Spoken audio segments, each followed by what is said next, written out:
Hello, it's the Friday Talkie. I've actually got a topic to talk about, and it isn't the X-Bone, though it does actually stem from that, because Microsoft made so many really stupid mistakes.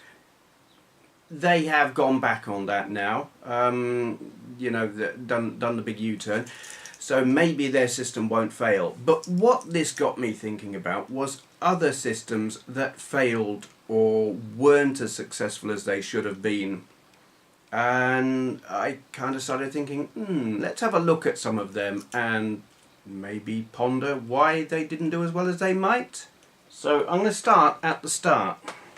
I've got a couple of systems here, if I can pick them up without dropping them on the floor, because they're a mass of wires. God, spaghetti on my lap. The first is this. It's a grandstand SD070, part of the SD050 line of... they were made by multiple different manufacturers. It was like a licensed design from, I think, probably Hong Kong. Cartridge based. They didn't, if I understand correctly, they weren't CPU based. They had cartridges, and the cartridge contained everything. The processor that ran the game itself, all kinds of... I don't exactly understand how they worked, but there's no CPU in this. This is basically a display unit, and everything clever goes in the cartridge. They're crap. They are unbelievably rubbish. They did have one really good feature, and that's that. It looks like an Atari joystick, but it isn't, because that is analog and it's fantastic. It is the most lovely analog joystick I have possibly ever encountered, and certainly the best retro joystick. Brilliant. Why did these fail? Well, I don't know what they would have said back in the day. I know that they weren't... I mean, ultimately it came down to Atari. Atari were better. So I suppose if you want to really know why these failed, the games were crap. I've got a couple of games for it. They're appalling. They're not... Never mind not fun. They're a chore. You sit there playing it and think, this is nasty. Yeah. My next system is it's a Radafin 1392. It doesn't say 1392 on here. What does it say? Programmable video system. Basically these were made by a load of different manufacturers as well. It was a licensed thing. Who made them originally? I think it was Hanimex. I think they're German. Something like that. Again, this is pre-Atari 2600. And it is really the Atari that hailed the death knell of these things. Again, the games weren't very good. The interesting thing about this system, I'm not sure if it's a good thing or a bad thing. I think it's kind of bad. It could have been good. Is the controller. I'm getting in a terrible mess here. Yeah, I mean that... Stick a big fat stick on there with the rubberized bit just there, and you've got an Atari 5200 controller. I mean, Atari must have just seen that and thought, what a good idea.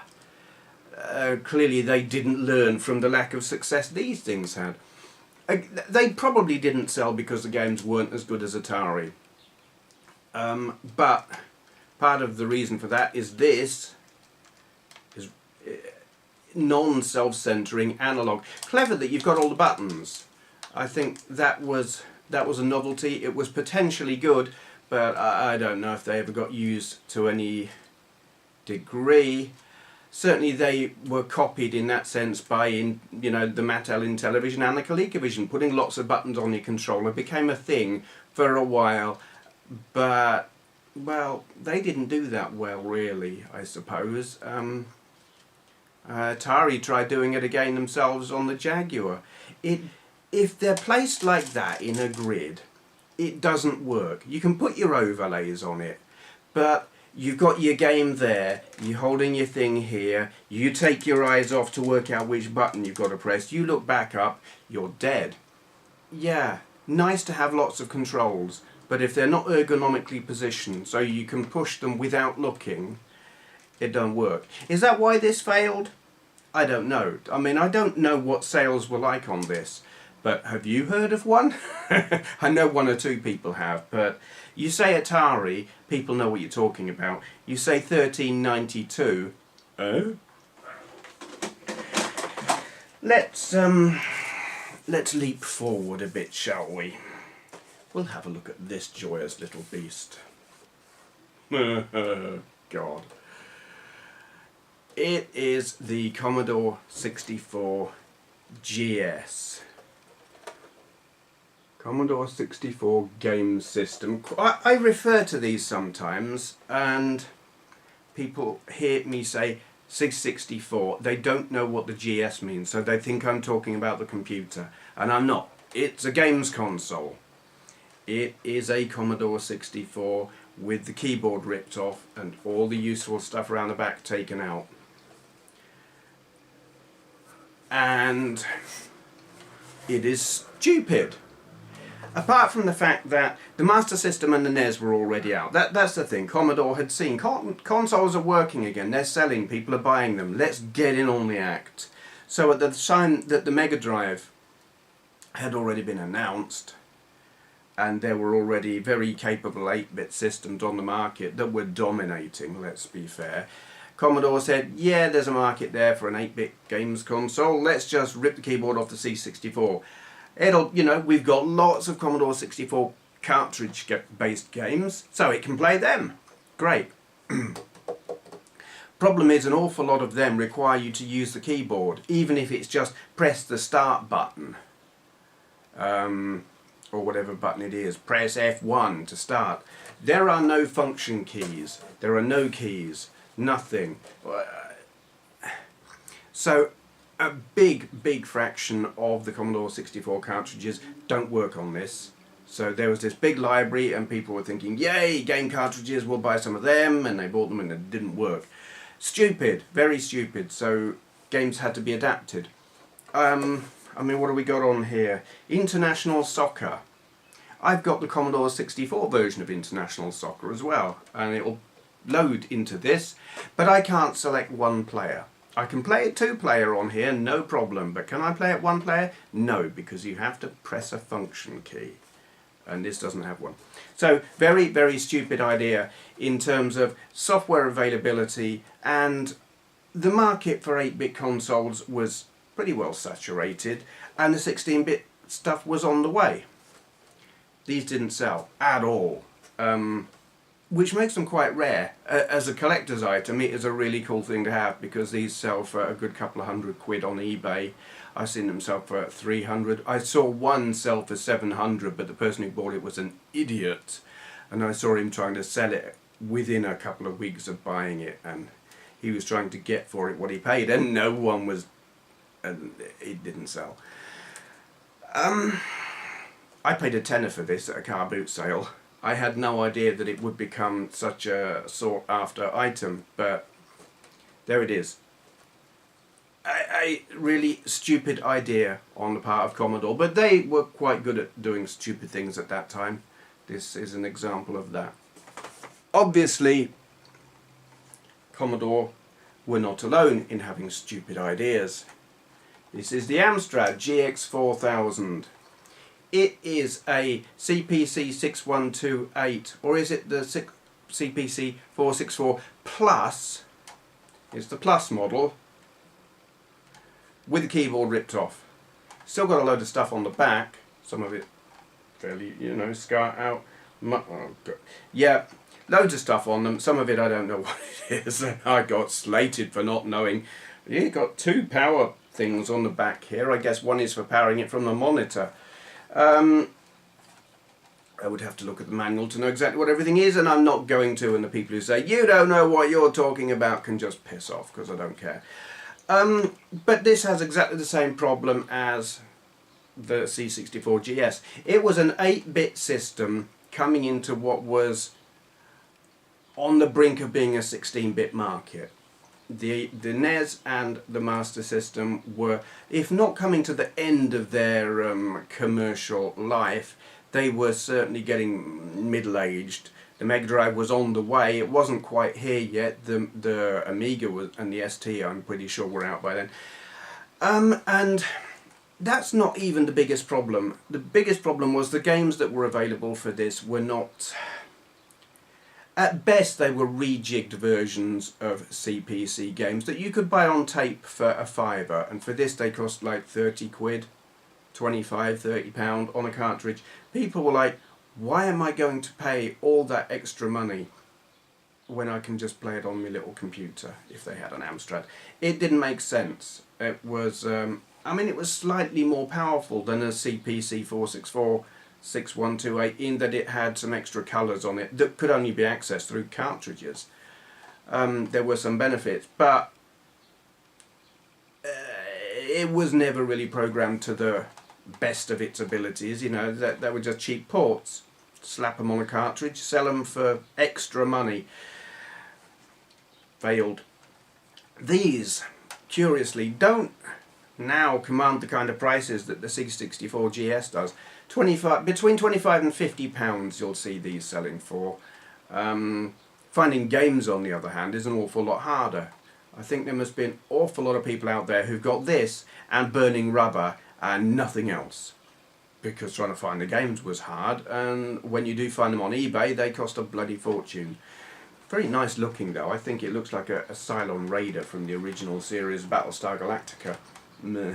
That's just me being geeky.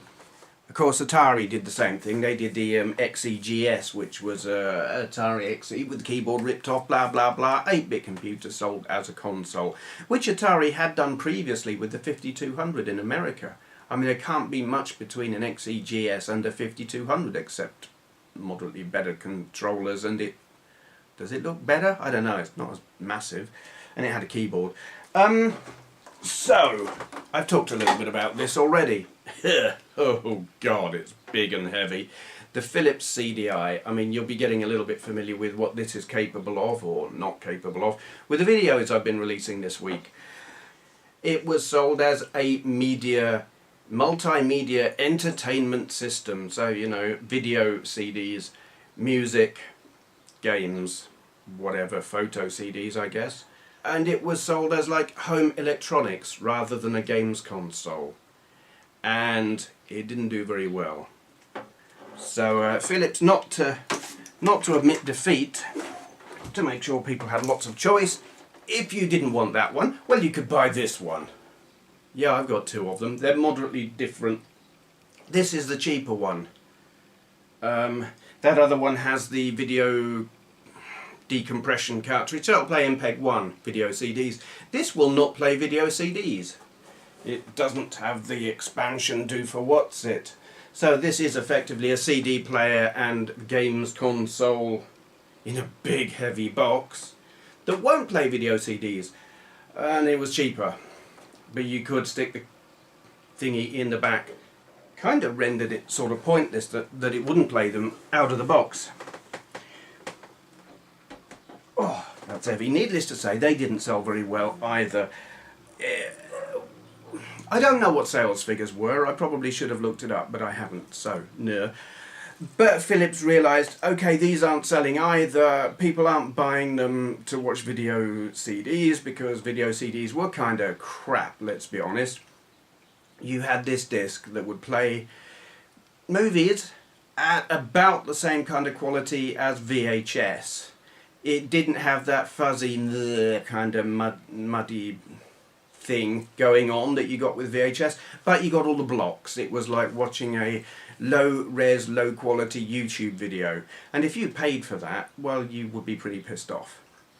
And you couldn't record on them, where you could record on VHS. So they didn't make a lot of sense to a lot of people, and they didn't sell well. So Philips decided, okay, we'll concentrate on the games console side of it then. And they released like a consoleized version of them that was a grey plastic thing with a slightly curved shape that also didn't sell well because, let's be honest, they weren't very good as games consoles. The games were not great, mostly. Interestingly, Commodore released something very, very similar, and I don't have one here. The CD TV, capability-wise, I don't know how near or far apart they are. I would say they were fairly equal. I think maybe the CDI had more colours. I could be entirely wrong. It was a big box, the same kind of size and shape as these things. Inside you had a Commodore Amiga 500 without a keyboard and a CD-ROM drive, and it could play Amiga 500 games on CD. Could it display photo CDs? I don't know if it could. I don't know that it had the colour palette to do them effectively. Probably not, actually. It bombed entirely for completely different reasons to the Philips. Philips at least knew what they were trying to sell. And Commodore, well, no, they were aiming at the same target audience, which was the multimedia all-in-one entertainment box market. Unfortunately, as Philips found out, there wasn't a market for it. Commodore made a big error in that they set it as far away from the Commodore Amiga computers as they possibly could. They insisted no mention of the Amiga must be made when selling this. This is an entertainment thing, it's not a computer. Where actually it was a very useful computer. You could plug a keyboard and mouse into it or a floppy drive and use it like an Amiga 500, but it had a CD-ROM drive, which was really cool and useful. But people didn't know that. They didn't realise that's what it was. The person went into Dixon's, here was this black box. No, I'm not interested in black boxes, I want a computer. And they would go somewhere else and buy a PC or something. It was stupid. They could have had better sales than they did. To be honest, there wasn't really a market for an all-in-one entertainment thing. And there probably still isn't, to be honest. Moving on. We got two items here that are, well, related, as you'll see. Mega CD, we'll start with that. Really good idea, because CD-ROM was becoming, the possibilities were being recognised in terms of storage, but what made this fantastic was the extra graphical capabilities it gave to the Mega Drive. Sprite scaling, background rotation and scaling, just extra oomph. It made the Mega Drive into quite a powerful console. The problem, I think, was that it was bloody expensive. It cost as much, I can't remember exactly what, was it like £250 or something, while the Mega Drive itself was selling for 150, something like that. It was stupidly expensive, and there wasn't a lot of software for it, and it took a pretty rich person to say, yeah, that sounds like a good deal, I'll buy one of them. It's a damn shame, because people didn't buy it, so they didn't make the games, and because there weren't the games, people didn't buy it. And they should have built, well no, they did build all-in-one. What was it, the CDX and the Wonder Mega and the... there were several different models of Mega Drive with Mega CD built in. Unfortunately, they were astronomically expensive. Bad move. Shame, because very capable. Then you've got this, the 32X. Again, lovely piece of kit. I like it a lot. I like 32X games because I like flat shaded polygons, and this did them very well. Not so good at the texture mapped polygons. There are a few games that were texture mapped. I'm not so keen on them. But I mean, this was Sega of America, this was Sega of Japan, and while Sega of America were working on this and released it and whatever, Sega of Japan were working on the Saturn. And as soon as the Saturn came out, this was obsolete. When this was, it had only been out for a year. Software support was pathetic. Software support of this was pathetic. And ultimately, Sega just said, we ain't bothering with all of that. It's not selling, not enough of you have bought it, so we're just stopping all support. They stopped making them, they stopped producing software. Anyone who had spent a lot of money was basically shafted by Sega. And, well, they paid for that, haven't they? Because No one trusted them after that, and then they dropped the Saturn and blah. It's an old, long story. Altogether like this, I mean, there were some games that did support the Mega CD and the 32X together, and I haven't actually got any of them, which is a shame, and they're expensive and hard to find. The biggest problem with this, all together like this, I mean, the 32X it's a mess, let's be honest. I like the look of the thing on there, on top of the Mega Drive. I think that's cool. But around the back, what a bodge. You've got wires and cables and crap. And all of this together, you've got to have 3 power supplies. You've got one for the Mega Drive, one for the Mega CD, and one for the 32X. And the power supplies, I can't be bothered to get one down. They are big fat bastards. They are. They're big power supplies. I don't know how they are in America or elsewhere, but in the UK, they are so fat that you can't sit them one next to the other. On a wall socket, on a power strip, 4-way, 6-way, whatever. Which means you've got to have multiple power sockets scattered around with extension leads or all kinds of nonsense to be able to run all this together. I've got a 6-way down there. I can run it provided I have nothing else plugged into it. I can have all of these plugged into my 6-way, but I can't plug anything else in. It's demented.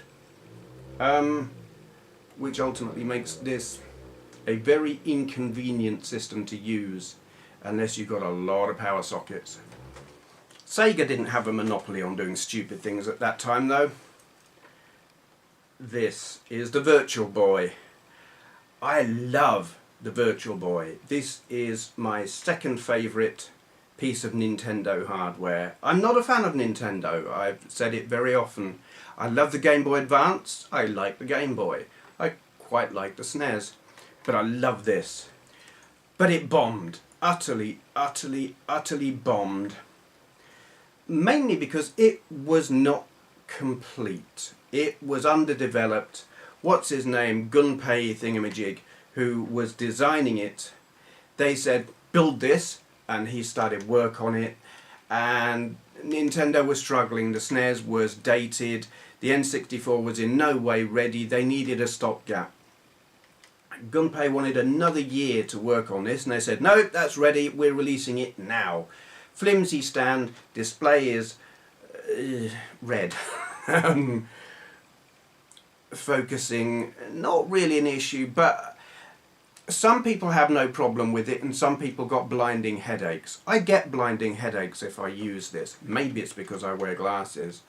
I don't know, but a lot of people had a lot of trouble with it, and within a year it was dropped. People weren't buying it. You couldn't watch the games that someone was playing on it. You know, a handheld, you could look over their shoulder. A home console, you can watch the telly and see them play. This, they're sitting there like that. You can't see what the game looks like, which means you can't see how fantastic it looks, because the 3D is great. I love it. The games, while they're very red, some of them are not bad. Red Alarm, love it.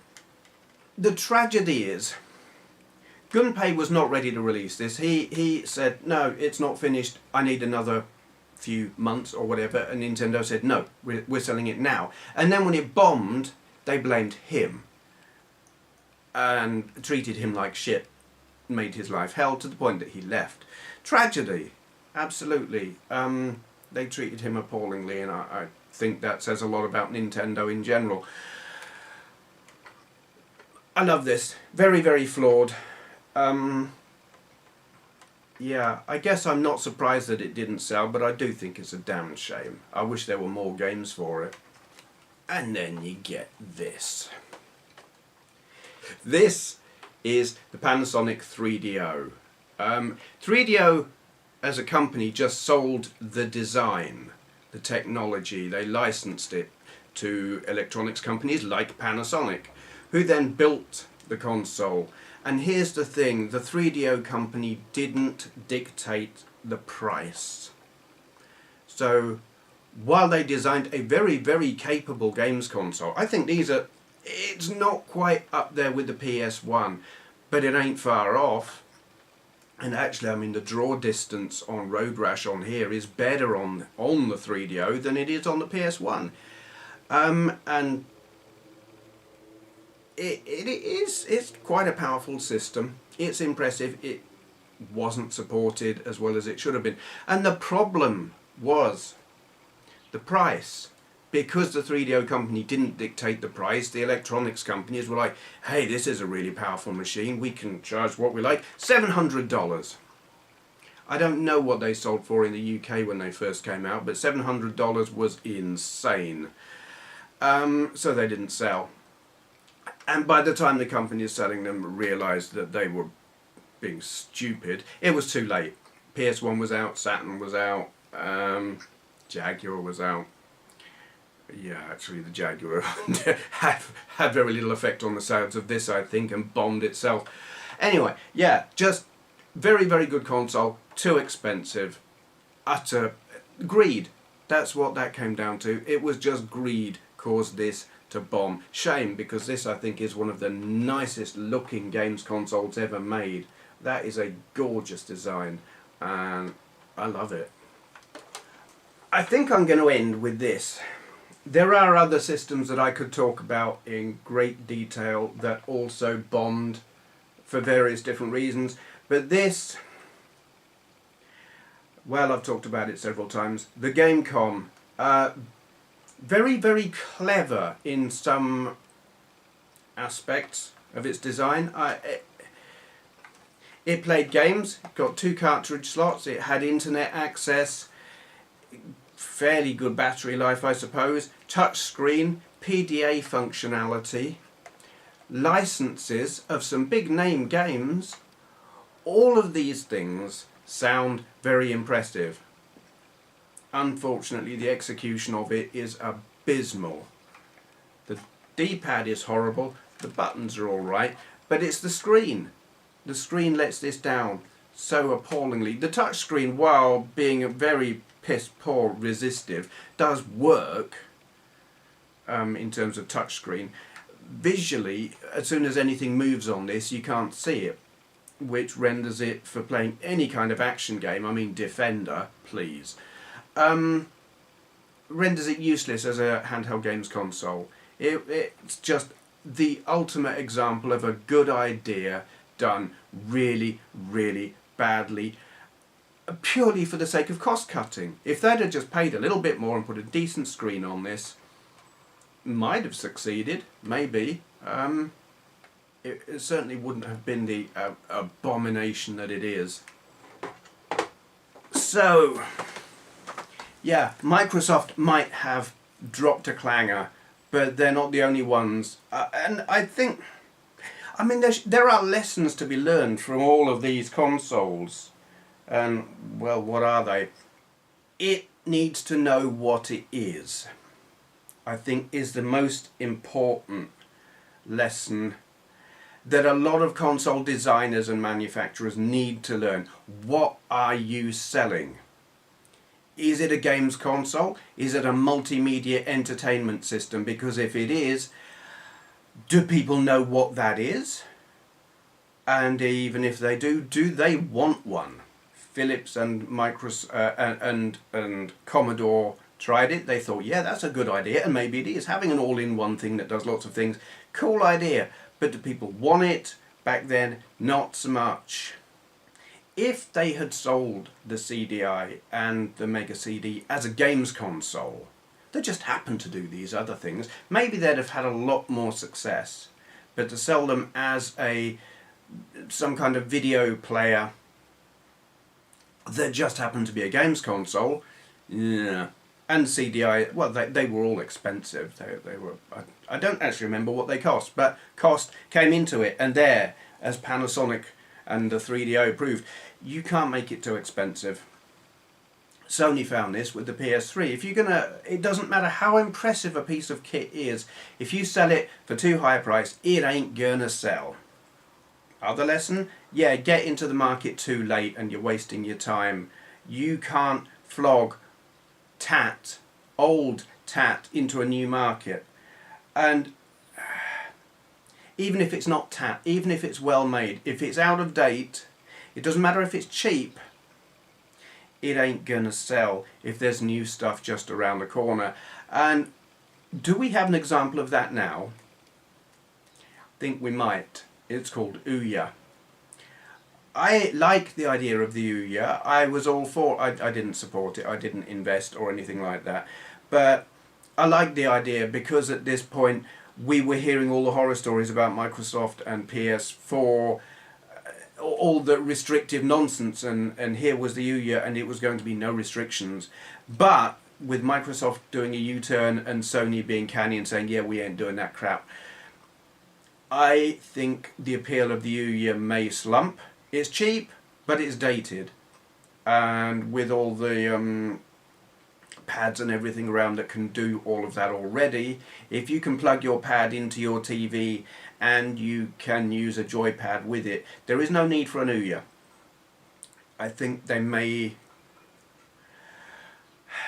It was a good idea. Is it going to work? I don't know. And it would appear Google are actually jumping on that bandwagon as well. Now, if they include a Tegra 4 chipset instead of Tegra 3, it may be a different story. We'll have to wait and see there. But yeah, as the 8-bit consoles that were just cut down 8-bit computers showed, you get in too late. Too little, too late. You're wasting your time, and it doesn't matter if it's cheap.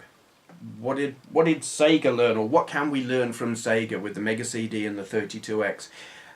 Two things really. It needs to be self-contained. Releasing add-ons as... I mean, it was like the Mega CD. It cost as much as, well, it was a lot. It cost more than the console, than the Mega Drive, but it didn't work on its own. It needed the Mega Drive as well. That was just... didn't work. You know, if you're going to pay more than the current console just for an add-on, that doesn't make sense. So no one bought it. Well, no, obviously people did because I've got one, but you know, it failed. Yeah, things need to be self-contained. Add-ons really, to boost the power of a console, they don't really seem to work. And that's kind of been going on for donkey's years, right from the NES with the floppy drive attachment thingy. Well, was it? No, wasn't it? It's the Famicom, isn't it? With the floppy drive attachment thingy. You can get them in Japan, but were they a big success? And did they do a similar thing for the SNES? I can't remember. I know they tried to do a CD-ROM drive, which initially they were going to do with Sony, and then they switched to Philips, and then they didn't do it all, and that didn't work out for them. Yes, add-on hardware really doesn't work. It might increase the power of a system, but you've got to have that system first, and that's limiting your market straight away. You instantly have not got the mass market. You've only got a market among the people who've already got your kit. It doesn't work economically. But the other thing that Sega should have learned, and that other companies absolutely should learn, is even if your hardware doesn't sell as well as you would like it to, you have to continue to support it. Nintendo learned this. They saw what happened to Sega. They'd release hardware, they'd drop it. They'd release something else, they'd drop it. They dropped the Mega CD, they dropped the 32X, they dropped the Saturn. By the time they'd released the Dreamcast, which was a very capable piece of hardware, no one trusted them. Consumers didn't trust them enough to buy it, developers didn't trust them enough to develop for it, and it bombed. Very, very poor business sense. Nintendo learned this. They supported the N64 for a long time when it wasn't an especially big seller compared with the SNES and the NES. They continued to support the GameCube, and even after they'd released the Wii, you could play your GameCube games in the Wii. They didn't abandon their kit too early. I don't know, I seem to recall actually hearing somewhere recently that they dropped the GameCube like a stone after the Wii. I don't know if that's true actually, but I mean you could certainly still find the GameCube games in the shops for a good long time after, because play them in the Wii.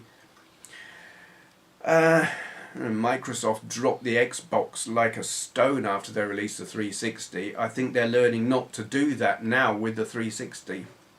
So, yeah.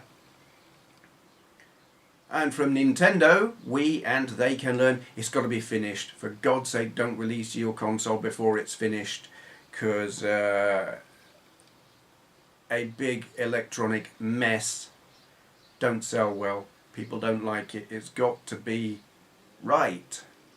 And I suppose the same could be said for the Gamecom. It's it's a good idea, but it's done so badly. And ultimately, and this can be learned from the very, very first consoles, the ones that I mentioned down there, those old 8-bits, you've got to have the games. And that's probably the biggest thing. Of all the things that can be learned, you've got to have the games. And if you ain't got the games, it doesn't matter how good your console is. That probably is one that most manufacturers are now aware of, though Nintendo are maybe dropping the ball a bit there. Yeah. They have some very, very good games, but they ain't got nearly enough of them. I don't know. I mean, history repeats itself, and I think it's still being demonstrated even now.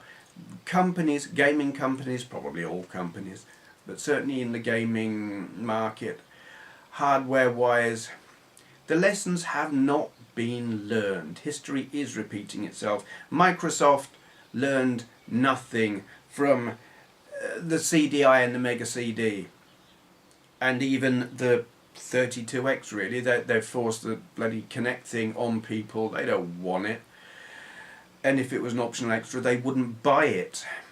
But they've released this big thing that doesn't quite know what it is, or they don't quite know how to market it. Sony, they get that. They know exactly what they're selling. It's a games console. It just happens to do some other stuff, which is nice, but it's a games console. Yeah, cheap and cheerful. Doesn't always work if it's dated. If there isn't a really clear slot on the market, it might succeed. I kind of hope it does. I hope it has a successful little niche that continues to function. I fear that it may not. I could waffle on. I'm not going to. I think I made my point. History repeats itself. Companies don't learn the lessons because they're making the same mistakes that were always made. Some more than others. I haven't got a shout out. So, yeah, no turning the camera around. What's coming up? Well, yeah, I've got a couple more CDI games to show you. And I am going to do some Dragon games. Unfortunately, as you recall, I got that new cable for my Dragon 32 to display it on my big LCD TV. Great! Doesn't work on that telly. I was surprised. It didn't surprise me that it wouldn't display through the aerial socket, but I thought, okay, we'll take a nice solid clean video SCART signal from it and that'll work. No, it does exactly the same thing. It flicks between black and white and colour and back again. But I plug it into one of my CRT TVs here. Perfect. Both of them. Two CRTs in what was the old games room. Plug it into either one. Perfect. Rock steady. Crystal clear. Lovely. But of course there are all the problems associated with recording from a CRT TV using the cameras that I've got. You get all the lines and crap. I'm going to see what I'm going to record some, and it's going to be of that poorer quality, unfortunately. Shame that. I was quite surprised that it didn't work on this telly. But there you go.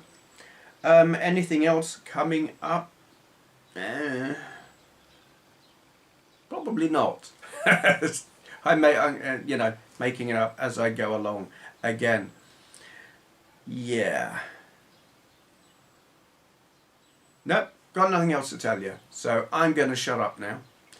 Thank you for watching.